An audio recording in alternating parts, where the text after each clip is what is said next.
Ang balita ko, may warrant daw ako pag... Hindi, totoo.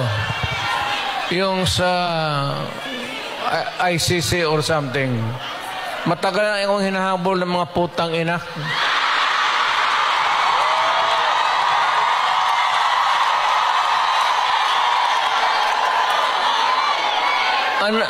Ano man ang kasalanan ko, na ginawa ko man ang lahat sa panahon ko para may konting katahimikan at mapayapa ang buhay ng Pilipino. Ang problema nito,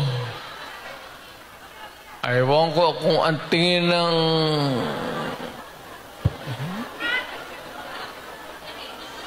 ako'y raw yung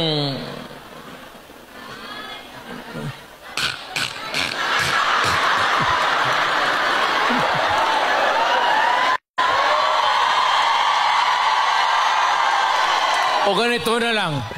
Ito ganito na lang. O sabi ko, assuming na totoo talaga yung naririnig ninyo, bakit ko ginawa yan? Para sa sarili ko? Para sa pamilya ko? Para sa inyo at ang inyong mga anak sa ating bayan. Kaya ako man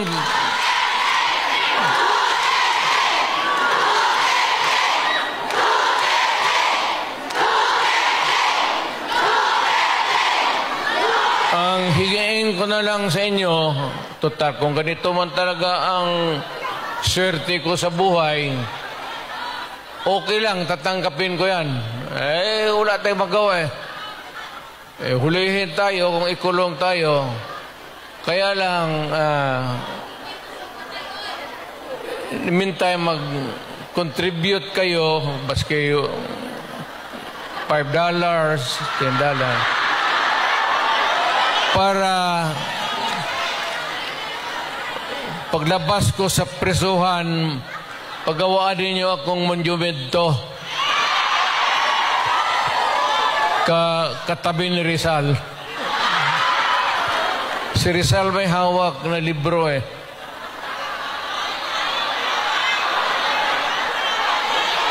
Akin.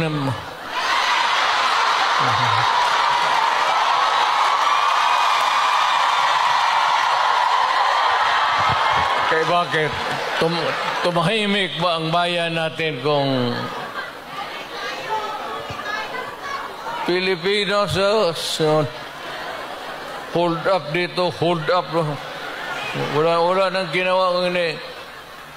Tayo mga ayaw ng gulo, napipilitan tayo to confront evil because nandyan sa harap natin. Sino ba naman gustong pumatay?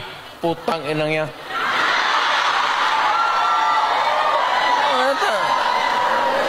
Bakit ako why would I waste my time?